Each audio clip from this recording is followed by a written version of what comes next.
साथियों, यहाँ पर आए हुए आज के प्रेसिडेंशियल डिबेट में सभी साथियों का मैं क्रांतिकारी इस्तकबाल और सलाम पेश करता हूँ।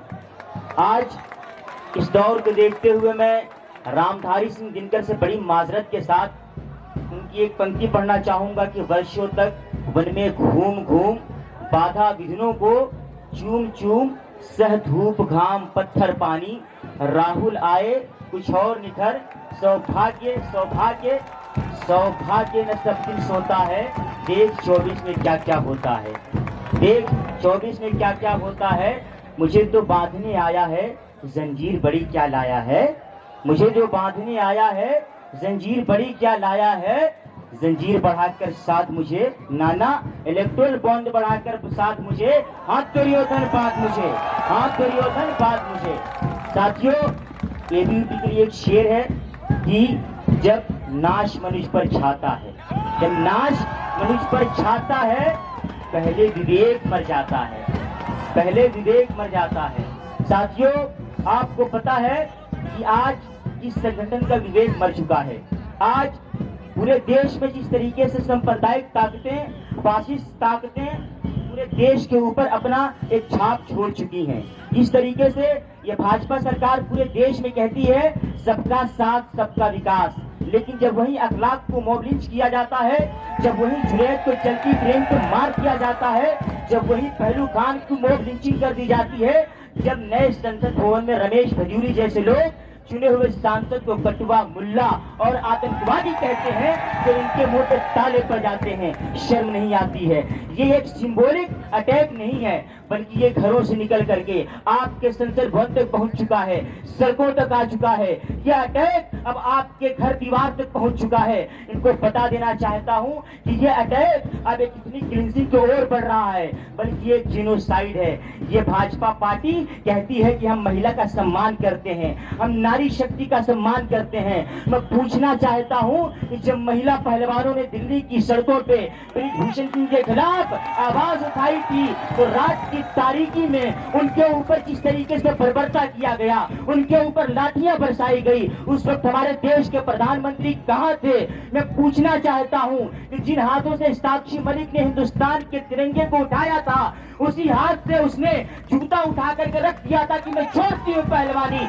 मैं पूछना चाहता हूँ अपने देश के प्रधानमंत्री से, जब मणिपुर की धरती पर हमारी माँ बहनों के साथ मॉब ने रेप किया था और उनको निर्वस्त्र करके उनकी सोशल मीडिया पे वीडियो वायरल की थी, हमारा देश का बेशरम प्रधानमंत्री उस वक्त प्रचार मंत्री का भूमिका निभा रहा था। बिल्कुल उसी तरीके से जब रोम जल रहा था और नेहरू बांसुरी बजा रहा था कि मैं कहीं दूर जाकर बांसुरी बजाऊंगा, मैं कहीं दूर जाकर बांसुरी बजाऊंगा, भला से रोम जले जलकर राख हो जाए, भला से रोम जले जलकर राख हो जाए। साथियों, भाजपा की करनी और कथनी में बड़ा अंतर है। भाजपा जो कहती है वो करती नहीं है, और जो करती है वो कहती नहीं है। आपको बता देना चाहता हूं कि ये जो चीजें आपको देखने को मिल रही है, जब बिल्किस बानो के रेपिस्टों को छोड़ा गया तो क्या कहा गया? ये सुशील और सभ्य लोग हैं। मैं पूछना चाहता हूं यहाँ पर मौजूद लोगों से, क्या कोई रेपिस्ट भी सुशील हो सकता है क्या? क्या कोई रेपिस्ट भी सभ्य हो सकता है क्या? मैं पूछना चाहता हूं कि किसी रेपिस्ट को सुशील कह करके सलाखों के पीछे से निकाल करके फिर रेप करने का परमिशन देने की इजाजत सिर्फ और सिर्फ भाजपा दे सकती है। साथियों, अफसोस तो तब होता है जब उन रेपिस्टों को बाहर निकाला जाता है तो उनके सपोर्ट में, उनके सम्मान में तिरंगा यात्रा निकाला जाता है। ये है तुम्हारी देशभक्ति, ये है तुम्हारी राष्ट्रभक्ति का परिभाषा। मैं थूकता हूँ ऐसी तुम्हारी देशभक्ति पे, मैं थूकता हूँ तुम्हारी ऐसी राष्ट्रभक्ति पे। जिस देशभक्ति में तुम रेपिस्टों के सम्मान में तिरंगे का इस्तेमाल करते हो। दोस्तों, आज ये अटैक सिर्फ आदिवासियों पे नहीं है, आज ये अटैक सिर्फ मुसलमानों पे नहीं है, बल्कि अगर आप दलितों को देखेंगे तो गुजरात की धरती पर जिस तरीके से दलित को ह्यूमिलिएट किया गया, मध्य प्रदेश की धरती पर जिस तरीके से पेशाब की गई, पूरी दुनिया की आंखों के सामने है। जिस तरीके से हमारे देश के प्रधानमंत्री ने पिछड़ों और अति पिछड़ों के साथ अपने आप को ओबीसी कहकर छलावा किया है, पूरी दुनिया के सामने है। साथियों, आज अब आपको बताता हूं, ये अटैक जो कैंपस के बाहर हो रहा है, सेम वही अटैक कैंपस के अंदर भी भी होने शुरू हो गए हैं। और इसकी शुरुआत आज से नहीं हुई थी। जब भाजपा सरकार 2014 में आई थी तब से ही होनी शुरू हो गई थी। और उसकी एक ताजा मिसाल आपको देखने को मिल सकता है।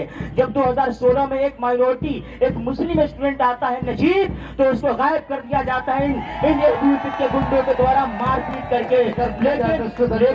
लेकिन आपको बता देना चाहता हूं कि जब नजीब को गायब किया गया था तो उस वक्त लेफ्ट लेड यूनियन आयशा के प्रेसिडेंट हुआ करते थे। साथियों, मैं आपको बता दूं कि अगर मैं ये कहूं कि एबीवीपी के साथ साथ नजीब की खूबसूरती में जितनी खबर एबीवीपी को है उतनी ही खबर आयशा को भी है। इसीलिए तो कहते हैं ना कि हमें खबर है लुटेरों के सब ठिकानों की। शरीके जुर्म न होते तो मुखबिरी करते। साथियों, जब इस कैंपस में मोहतरमा वाइस चांसलर साहिबा आई थी तो उन्होंने कहा था हम तो पहली महिला वाइस चांसलर हैं, हम इस कैंपस के एलुमनाई भी हैं, हम कैंपस में महिलाओं को 5% डेप्रिविएशन पॉइंट देंगे। मैं पूछना चाहता हूं यूनियन के लोगों से, आपने वाइस चांसलर से क्यों नहीं डिमांड किया 5% डेप्रिविएशन पॉइंट का? ये वही जेएनयू कैंपस है जहां पर पहले महिलाओं की संख्या 57% हुआ करती थी, लेकिन आज वो संख्या घट करके 37% हो गई है। मैं पूछना चाहता हूं लेफ्ट लेड यूनियन से कि जब इस कैंपस में महिलाओं के साथ बर्बरता और छेड़खानी की जा रही थी, आप ही की यूनियन थी 2018 में जीएस कैश को क्यों खत्म कर दिया गया?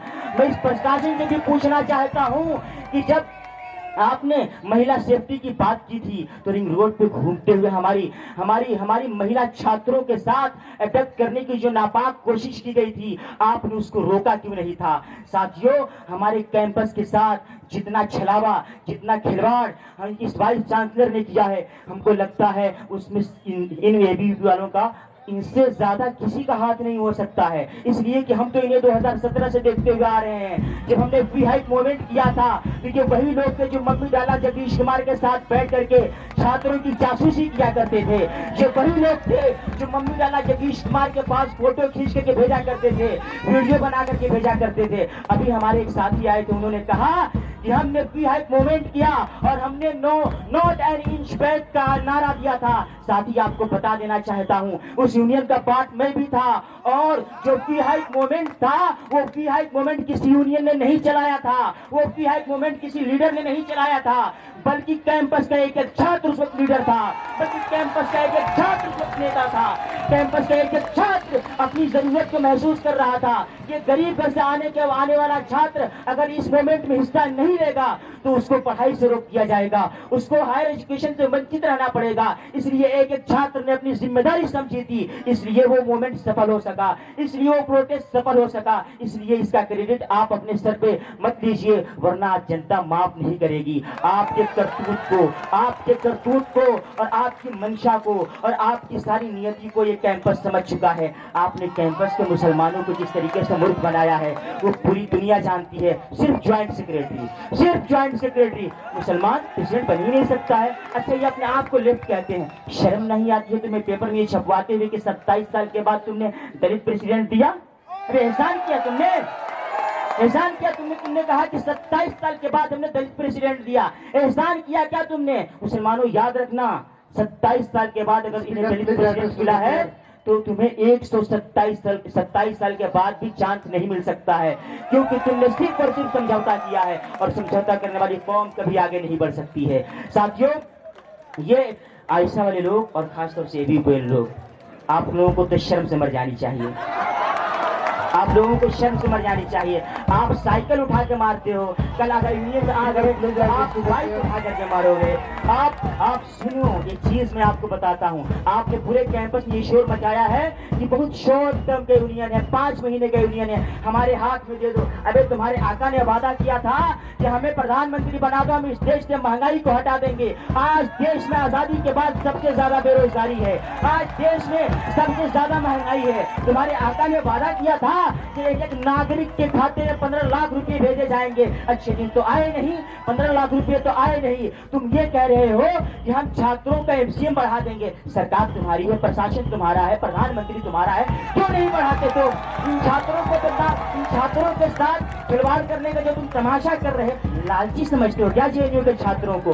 जेएनयू के छात्र इतने मूर्ख नहीं है मेरे दोस्त, तुम्हारे सारे कार्य करतूत को समझते हैं। वो ये भी जानते हैं कि किस तरीके से तुम कैंपस के छात्रों को छड़ा। Thank you. तो वो ये भी जानते हैं कि किस तरीके से तुमने कैंपस के छात्रों के साथ छलावा किया है। वो ये भी जानते हैं कि जब तुम यूनियन में आओगे तो तुम यहाँ पर एमसीएम नहीं बढ़ाओगे, बल्कि इस कैंपस के छात्रों के साथ मिलकर के एक नया काम चलाओगे कि चलो भाई अब गुंडागर्दी का ग्रुप बनाते हैं, गांव देहात का सारा कार्य जो गांव में छूट गया था यहाँ पर शुरू करते हैं। तुम्हें शर्म आनी चाहिए। तुम्हारे प्रधानमंत्री ने कहा था 2014 में जीतने के बाद कि हम उस देश से आते हैं, अमेरिका में जाकर के हम उस देश से आते हैं जहां पर 65% आबादी युवाओं की है। जाकर के आज युवाओं से उनके बारे में पूछो, उन माओ से पूछो जिनके बच्चे बेरोजगारी की वजह से फांसी के फंदे पे लटक जा रहे हैं। उन माओ से पूछो जिनके बच्चे बेरोजगारी की वजह से इधर माइग्रेशन का शिकार हो रहे हैं। उन माओ से पूछो। साथियों, मैं दो चीज ऐड करके आपके सामने से चला जाऊंगा। यह आयशा वाले लोग हैं, लेफ्ट वाले लोग हैं जो कहते हैं कि हम स्कूल ऑफ लैंग्वेजेस की तरफ ज्यादा ध्यान देते हैं, लेकिन 2016 के बाद से एक भी प्रेसिडेंशियल कैंडिडेट न मिल सका।